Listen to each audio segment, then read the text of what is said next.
Here we are in LeClaire, Iowa, getting ready to take our Riverboat Twilight cruise. We're at the dock. It's 10:20 and the ship leaves at 11. Over here is a water wheel and the Buffalo Bill Museum. This is his birthplace here in LeClaire.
This is Buffalo Bill's hometown. He was born here.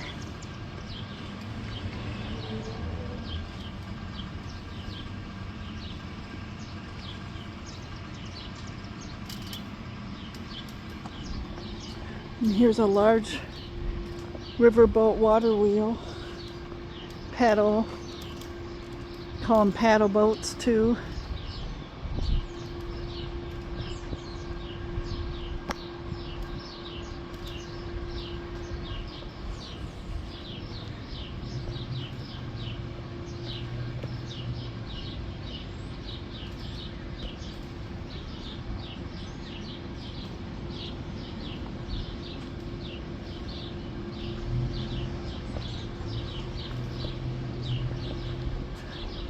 We're on part of the Great River Road. We've been on this road before in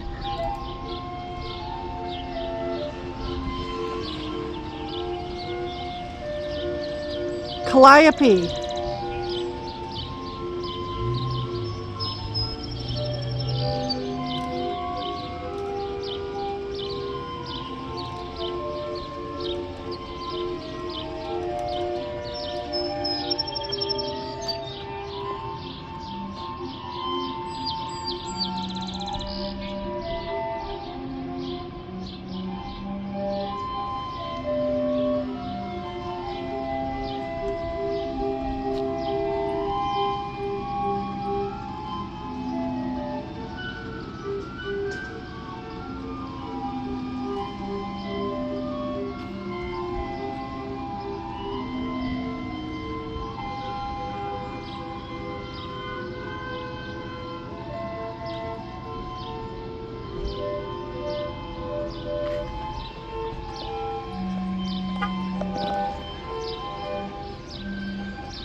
Veterans Memorial.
Here's the mighty Mississippi. And here's our boat right there, the Twilight.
There's some roses, very pretty.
Nice little garden.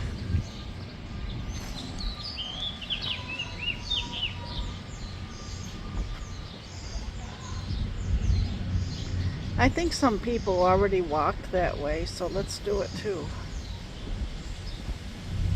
You mean on board? Yeah, over there. I thought I saw some people already walk over here.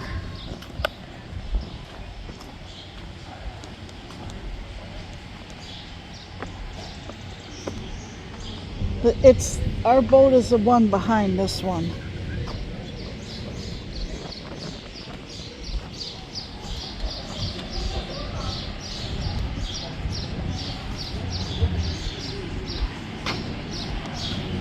It's probably where we check in.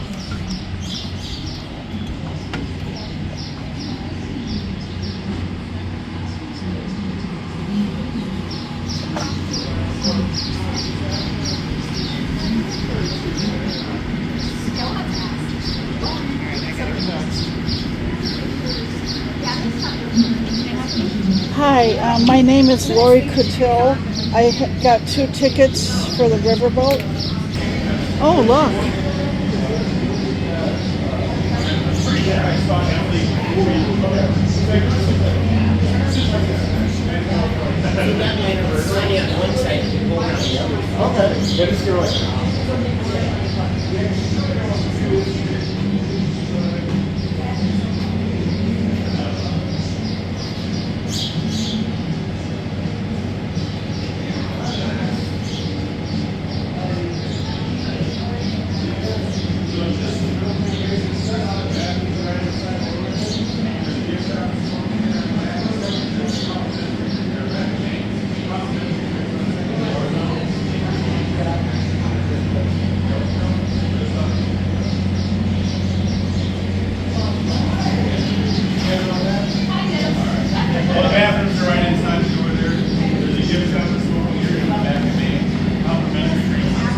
Maybe we can get on board.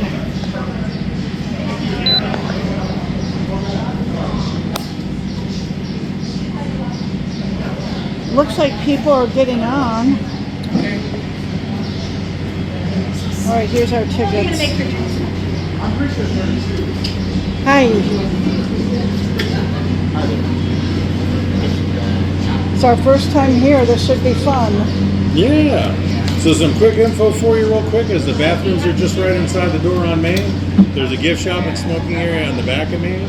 On second deck there's some complimentary drinks, and then on third deck is the bar if you need anything else. All right. That should be all. Thank you. This will be a good day. Welcome aboard. Thank you. Hey, Ivy. Can you change the chalkboard, please?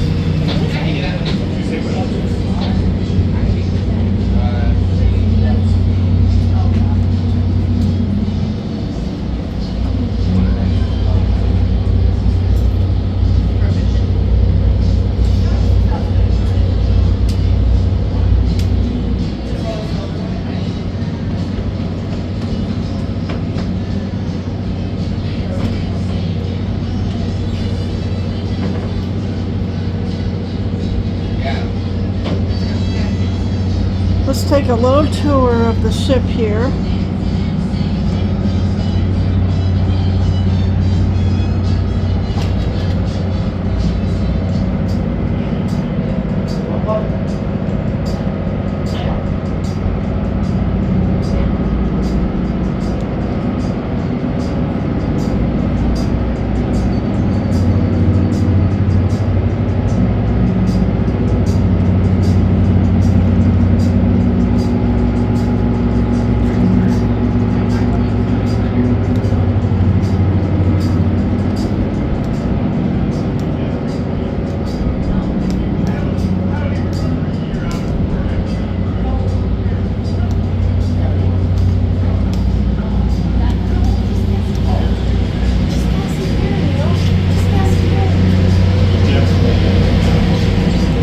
Let's do a little deck tour before we get started.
A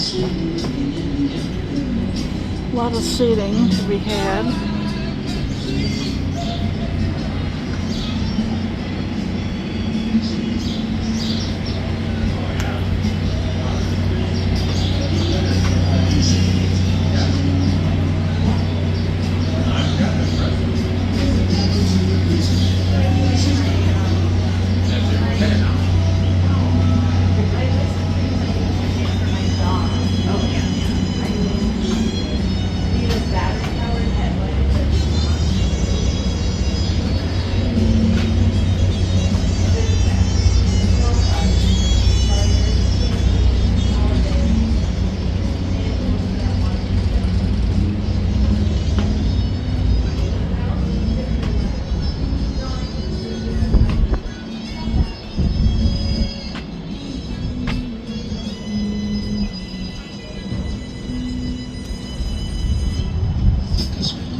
And here I am at the top deck.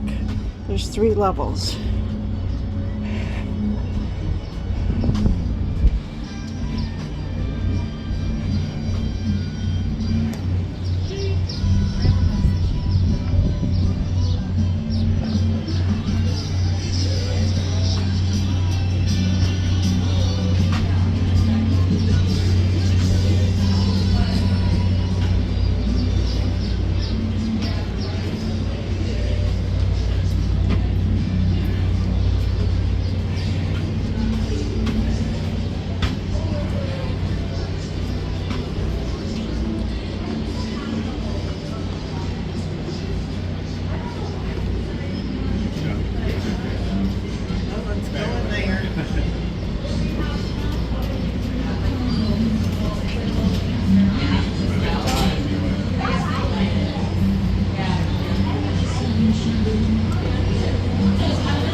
Hey, Al, I'm going to stop in the gift shop, okay? I want to go to the gift shop.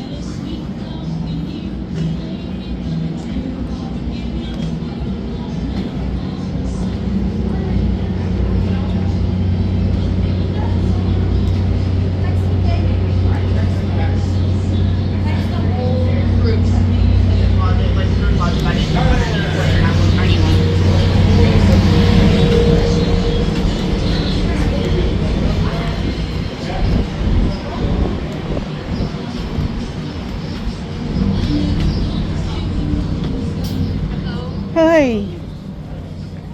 I'm open all trip, but I do close when we land. Okay. Yeah. While we're moving, we'll... Thank you. And have you been all over? Oh, I see you found some. Oh, yep. Yeah, Tried that. the lemonade and iced tea and that stuff on set. Okay. We may hit the 3rd floor then. Oh, okay. Yeah, that's good.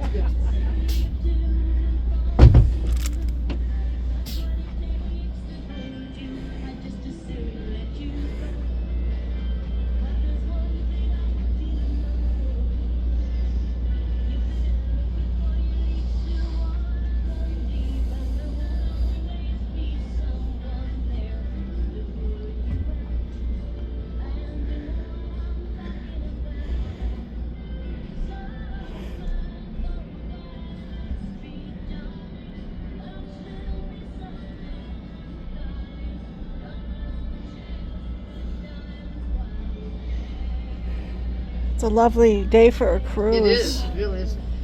But people be fooled. They're going to get sunburned even though the sun's not real bright, you know. With the, I don't want that as much glare. That's all right. yeah, no. But, you know, it's a three-way shot here because you get it directly from the sun, you get it off the steel decks, and you get it off the river. You know, so.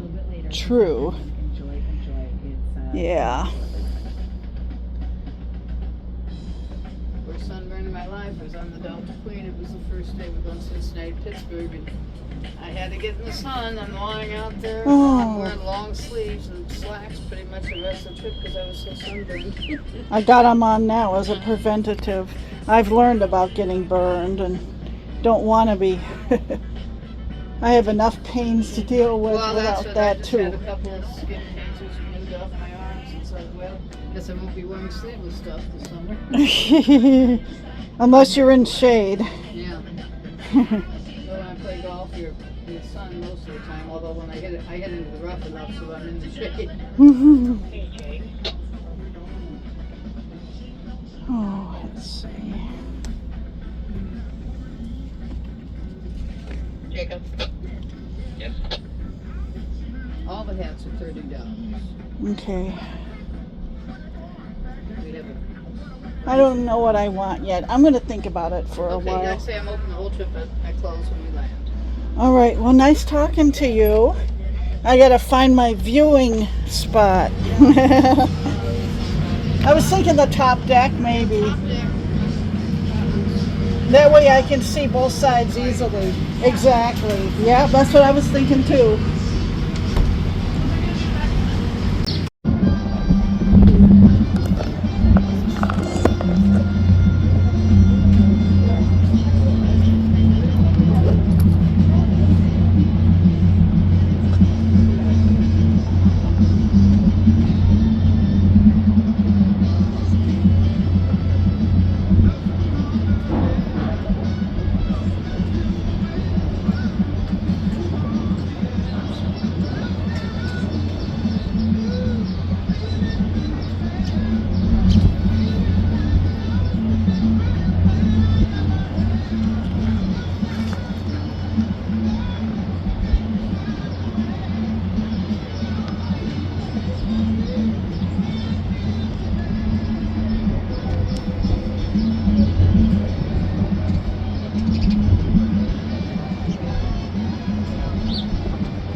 welcome on board. We're underway now for our hour-and-a-half trip up to Princeton and back, and feel free to sit anywhere you like it, any place on all three decks. I'll run through the safety announcements again. We have life jackets on second deck bow, outside, and either side of the main deck stairs, as well as underneath second deck stairs is child life jackets. Restrooms located either side of the main deck stairs. In the event of an emergency, our crew will direct you on where to go and what to do. So welcome on board. The boat you're on, the Twilight, is 47 feet 7 inches tall, and with a full load of passengers would weigh in at about 300 tons. And we have 59 people on right now, so plenty of room on the outside deck. We have iced tea and lemonade out for you on the second deck also, and Lily is up at the bar on the third deck, and the gift shop's up on the bottom deck, outside. The Twilight is a replica of an old 1800 steamboat. It was made in 1986-87, and when it was finished, it's diesel electric. It's a very fuel-efficient boat, being diesel electric. Welcome on board and enjoy the trip.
off to our left-hand side where this crane is, you can see some sheet driven into the, they're building mooring, really hard. They're open sometimes. It's around the bed, mark out this long day. And we're about 6 miles from it. The trouble that we tie way up here, because it's part of the traveling down the road. There's no place to tie up to because it's all rock. So normally they just lay it along the shore here on the left-hand side. But what happens is when the water's high, their barges sometimes float up and get next to the track. The barges. So, this mooring cell here, it may take mooring cell on our left-hand side. Just basically focus on what happens when trains don't crash into them when they're tied up along the shore. This project is being done by the Army Corps of Engineers. They're the ones that take care of our channel out here on the Mississippi River. They wrote the longest dams, the dredging. It's being done by the Corps of Engineers. But it's a private contractor called Brennan Marine out of La Crosse, Wisconsin.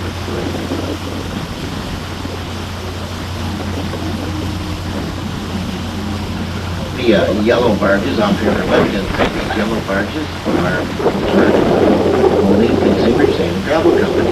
Moline Consumer Sand and Gravel Company, they dredge sand down the Mississippi River, and dredging sand down the Mississippi River. They run about 2 barges here every single day, Monday through Friday. The rest of the barges, they typically take anywhere from 4 to 6 barges out of the river at a time. The rest of the barges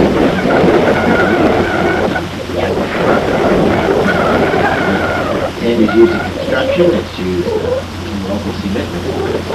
But that's all river dredge sand.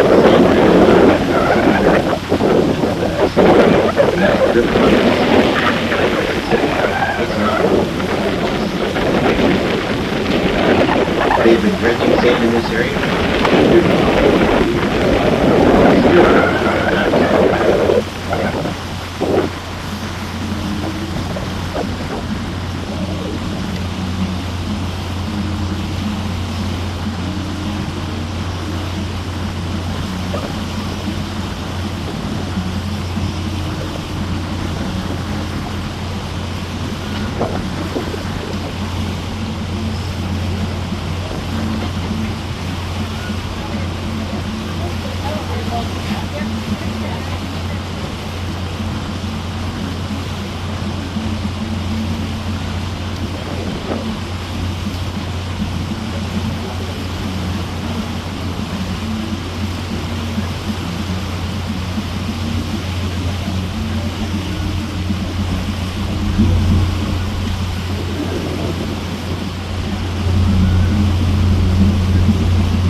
Well, as we depart LeClaire here on our left-hand side, LeClaire is a boyhood home of Buffalo Bill Cody, who at the age of 16 was a Pony Express rider. Late teens, early 20s, he was serving the U.S. Army served as a scout in many of the Indian campaigns out west. Late 20s, early 30s, he got his name Buffalo. He was catching buffalo or shooting buffalo to feed the thousands of workers it was taking to run the rail lines across the Great Western Plains at the time. Buffalo Bill's most famous and known for being the star of the Buffalo Bill Wild West show as toured Europe and Canada and the Americas. Now, LeClaire is also the home of the Green Tree, a very large rock elm that stood along the shores of LeClaire.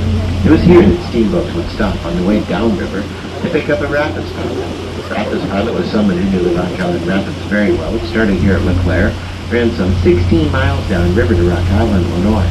These rapids are a very treacherous part of the upper Mississippi River, and in fact, over the years, quite a few boats were lost in these rapids due to the ever-changing nature of them. Now, for $10 back in the 1840s, you could hire on a rapids pilot, and $10 is actually quite a sum of money back then. In fact, businesses in LeClaire were bought and sold for less than $100, so these were definitely very wealthy individuals in LeClaire.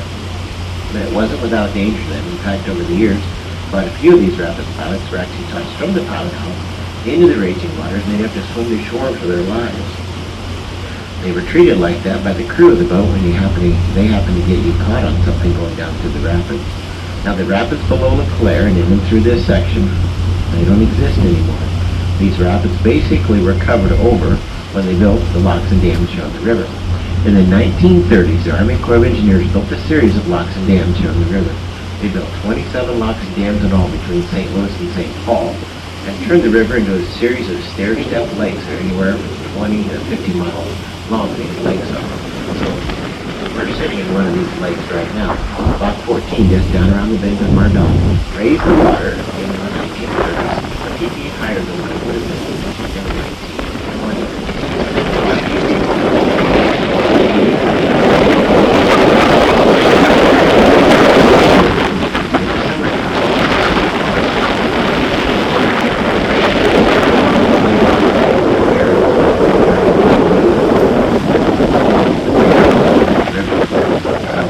Mississippi was a very big river, but not a very deep river back then. The water rate right now is 20 feet higher than what it would have been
Up here on the right-hand side, there's a bald eagle sitting in a tree. A little hard to see, but see the red buoy, go upriver from the red buoy. There's a bald eagle sitting in a tree over there. You see his white head and black body. Look for the golf balls in the tree on the right-hand side. When we travel upriver, we're keeping the red buoys on the right-hand side, the green ones on our left. There's a red one on the right and a green one on our left. The red ones are pointed on top, they're called nuns, and green ones are flat on top, they're called cans, nuns and cans. Now, each of these buoys are attached to a 50-foot length of chain to a 2,000-pound block of concrete on the river bottom. So as the river goes up and down, the buoys float up and down with the water. There are 7 of these buoys out at the end of the channel. Very deep, 9 feet. Not 90, just 9. But 9 is all that we get out here in Mississippi between Minneapolis, St. Paul, and Baton Rouge, Louisiana. Outside of the channel, in most places today, you could probably walk the shore and never get your hair wet. Probably 5 feet or less outside the main channel. This band that we saw back there is constantly moving. The current moves that sand around. So this channel actually changes a lot in some places. So the Coast Guard really has to stay on top of putting these buoys where they need to go. You can remember which side of the buoys to stay on by red right returning. You keep the red buoy on your right hand side when you're returning from the ocean. The ocean is behind us. And we keep the red buoy on our right and the green buoy on our left as we travel upriver today.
back on our left-hand side, we've got a few homes right down next to the river's edge. When they built these homes, 10 years or so ago, they knew that they would flood, and they made the basements that way.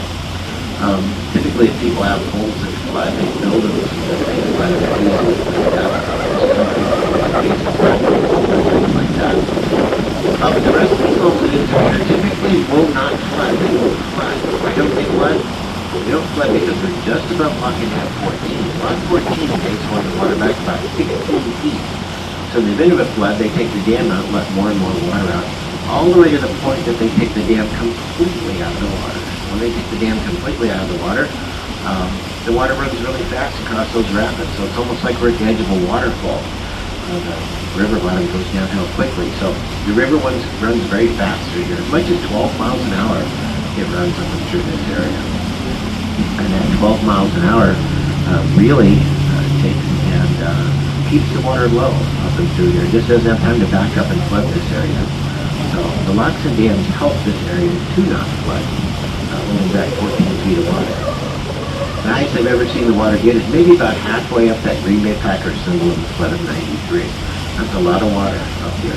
But if you look below lock and dam 14, the river's going to come up 16 feet when they open the dam, plus maybe another 10 feet of flood water out here.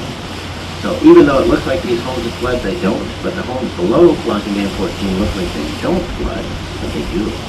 So the water could come up 26 to 30 feet below the next lock and dam below us here. This is Princeton, Iowa on our left, and we're going to go up river and we're going to turn around the upbringing of Princeton and head back down river here shortly. I'll tell you about the big sandy beach up here. It's dredge sand, and we'll get up a little further.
So way in the distance ahead of us here, that big sandy beach, when we come up here on our next trip, that beach is probably going to be full of boats. Looks like there's only maybe 8 or 9 of them up there right now. This is dredge sand out of the Mississippi, and it's dredged by the Corps of Engineers. The Corps of Engineers dredge that sand out of a very narrow channel up here. So they commercially dredge sand, companies do, and the Corps of Engineers dredges sand typically to make beaches like this, and to keep the channel open. So the Army Corps of Engineers have to dredge, I think this year, maybe about 20,000-30,000 cubic yards of sand out of this really narrow spot up here ahead of us. And it is all sand on the river bottom. They rarely find mud. It's all very nice beach sand, like you see up ahead of us here. The little narrow section up here is called Cordova Slough. And Cordova Slough is a natural crossing point for the early settlers back in the day. A lot of wagon trains crossed here heading west. And these wagon trains, they describe this area as having a hard sand bottom with good footing for horses and mules, typically not more than 3 feet deep in any one spot. And the early steamboats only drove foot to foot and a half, they could get 3 feet fairly easily through here. Big river, but not very deep for sure. We're going to be turning around and heading back down river shortly here, and when we do, we'll be making about 7.5 miles.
Mine has a drawstring so it doesn't blow out. I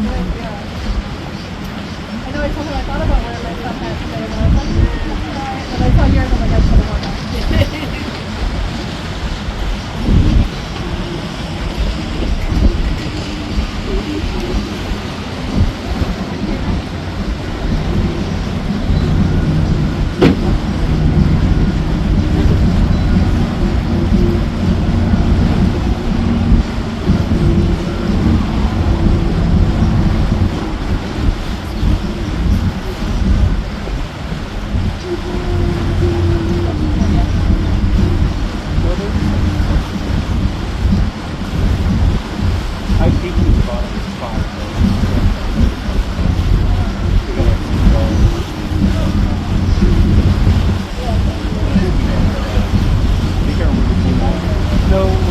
like the whole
Oh, yeah.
You see this green buoy on the right-hand side, there's a distinct line just to the right of it. That's a wing dam.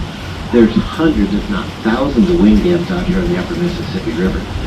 Almost off of every single buoy, and there's typically one in between the buoys also. These wing dams, this one right here on the right-hand side, was actually made prior to the Civil War. In the 1850s, this wing dam was made. And what this wing dam does is it slows the water down on the right-hand side. It was an actual dam before they built the lots of dams. The water was just completely shut off here. It's a pile of rocks running all the way ashore. And what that did is it forced the water into this narrow channel that we're in right now. So it naturally dredged the sand out so steamboats could run up and down the river. And they left these wing dams when they built the lots of dams, and they serve a purpose now. Same thing happens here. It slows the water down on the right-hand side, speeds it up where we are, so it naturally dredges this area out. They work very, very effectively in and through here. And definitely, big boat or small boat, you do not want to get outside the channel. That wing dam is about a foot underneath the water surface on the right-hand side, so you can hit it really easily with a flow.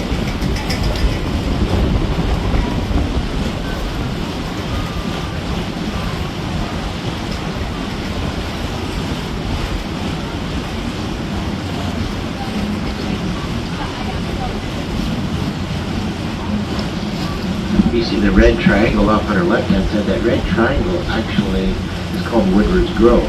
Steamboats would stop here and wood up. Basically, they were stopping to get firewood for their boilers. And locals knew that they could make money from the steamboat captains by cutting firewood, bringing it down here in this area on our left-hand side, and basically stacking it up for the steamboat captains to get. Now, you have to stack it up in a cord of wood. A cord of wood is 4 foot by 4 foot by 8 foot. This cord of wood is what steamboat captains would buy, and the 4 foot length is the length of the log. That's because the boiler in the old steamboats was just a little over 4 feet. If you didn't haircut your logs any longer than 4 feet, or you wouldn't be able to get it in the boiler, and the steamboat captain wouldn't buy them. So, in the 1800s, that's where steamboats would stop in and through here to pick up firewood for their boilers. on our left-hand side. So woodwards grow on our left. You really didn't have to stand around with your pile of wood. If there was nobody around, when the steamboat captain pulled in, he would just take a pointer, tack the pointer into a tree right where the wood was found. So in the early days, that's how a lot of money came into the Midwest, was through the steamboats coming upriver. They had to find something to sell for them, and selling them wood was very, very easy.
Don't forget to visit Judy in the gift shop and the bar up on the very top deck.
We're coming back down towards our dock up ahead of us here. Once we get about to our dock, we're going to be meeting a big towboat.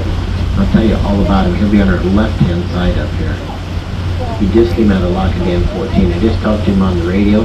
Then we're going to be meeting on the one whistle side, which is our left-hand side. You can meet on either side here on the river.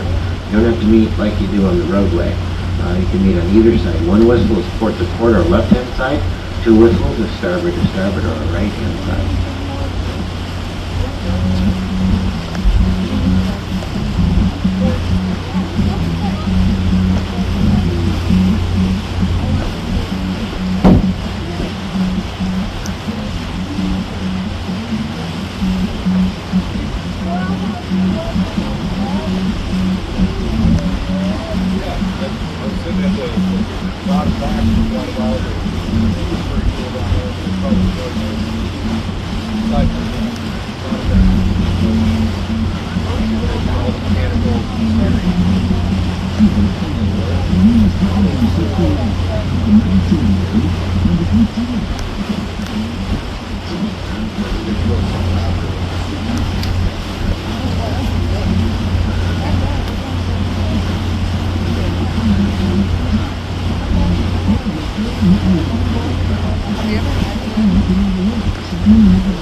You can see that towboat just coming around the bend up ahead of us here.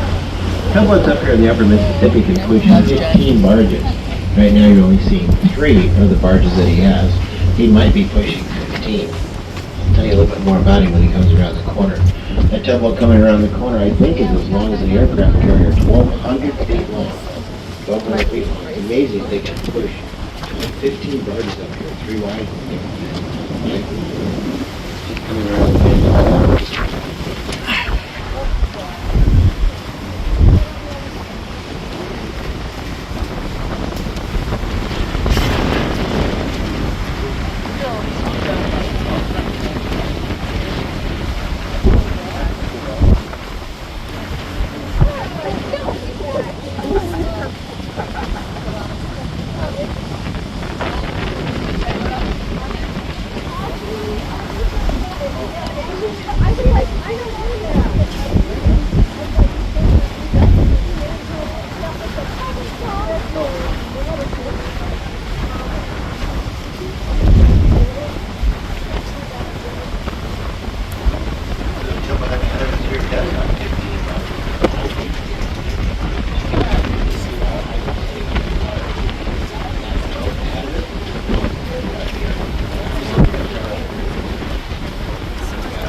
It's a footer of the Mississippi River.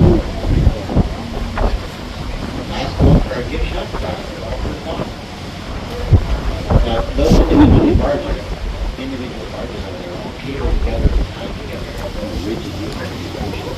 Even if you don't have the equipment, you have to look over the right? You saw the photo of the video of this thing. Each town up and down the Mississippi sometimes has barges. The poles are right in front of those barges. They're sitting in the water,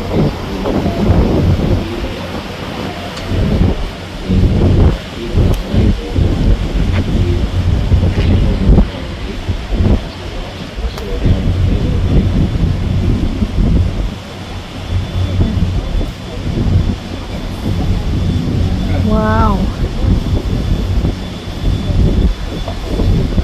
This is 1,200 feet long, longer than the longest freighter on the Great Lakes. Now you got the perspective.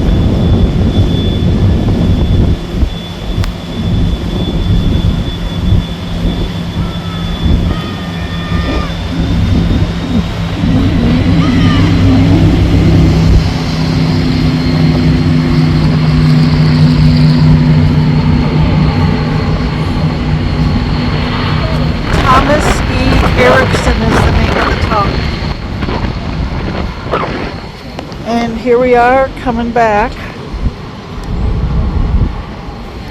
That is amazing, isn't it?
whistle.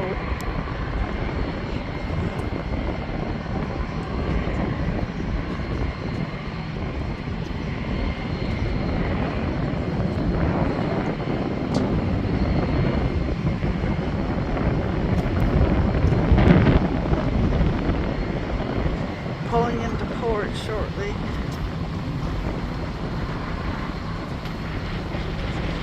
We've got a real riverboat experience. This was amazing, folks. We gotta do this if we get to LeClaire, Iowa.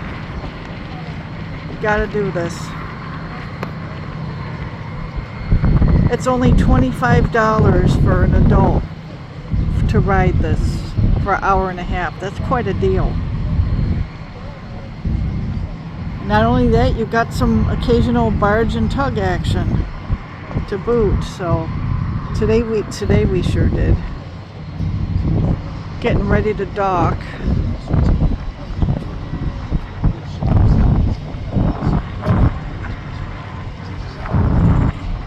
Bye. Have a safe trip.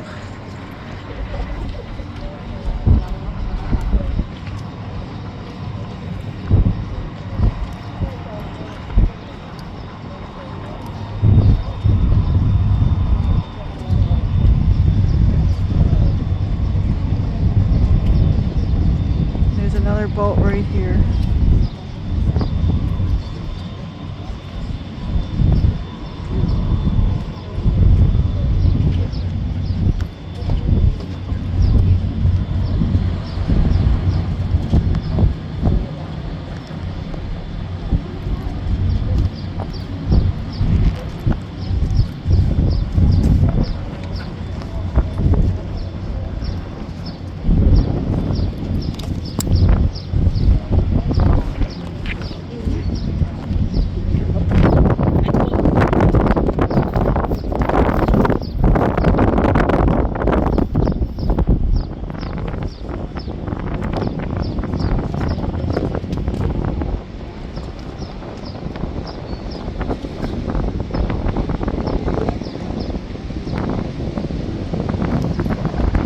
May not always see a tug and a barge when you do this. We got lucky today. May not always happen.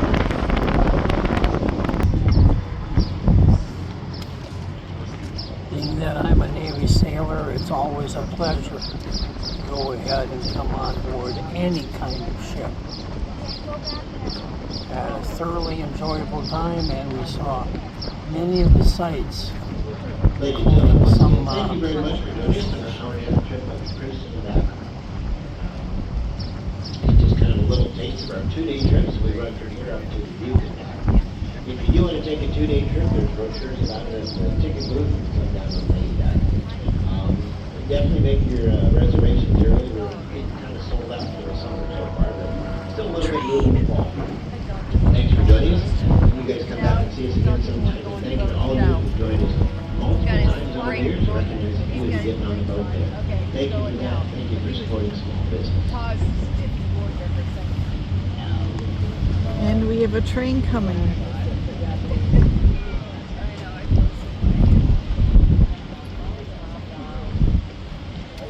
Some of the sites along the river, it's good to see that there's still the Army Corps of Engineers are still doing some improvement work on board, and not just the dredging, but improving the infrastructure around what is effectively a giant lake. Because, well, the Mississippi is dammed up. I believe he said something like 17 locks. Those locks have to be maintained.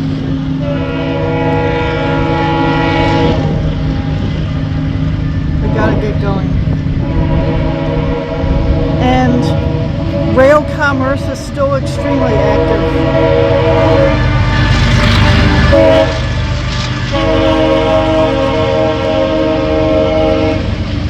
Kansas City Southern.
Sorry, excuse me.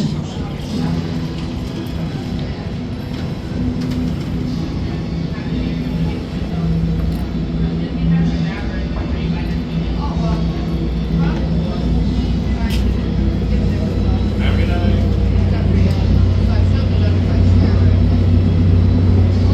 Thank you for the great ride.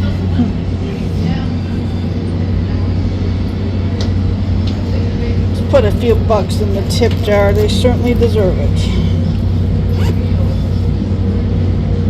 Yeah, so you make chicken cheese sliders. Thanks for having you guys.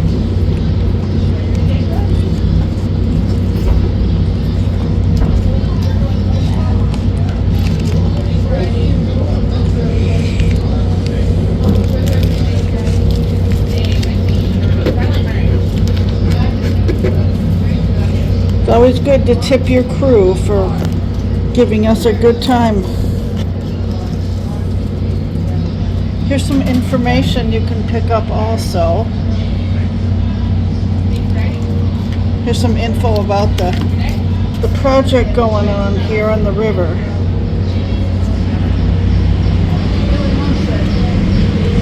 Thank you. Thank you. Have a nice Thanks for night. riding, honey. It was a good time. Oh, good. I'm happy. We recorded the whole trip. Awesome. Yes. Cool. Enjoy. Sure. Well,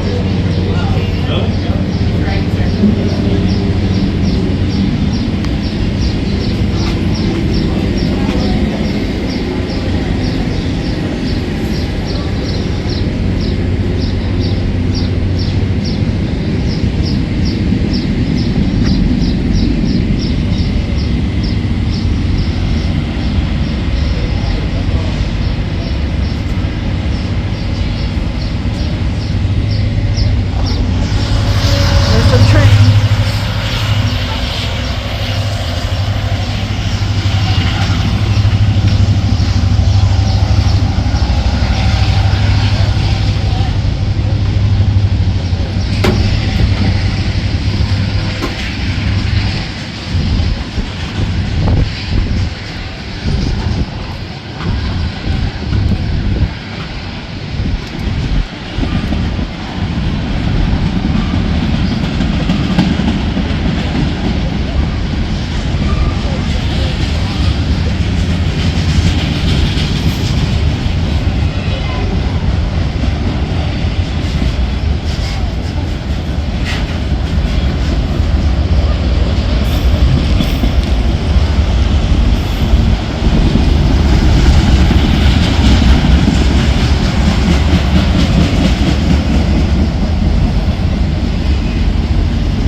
Doesn't that make it easy to find our car? Now there's something that makes it look different than the others.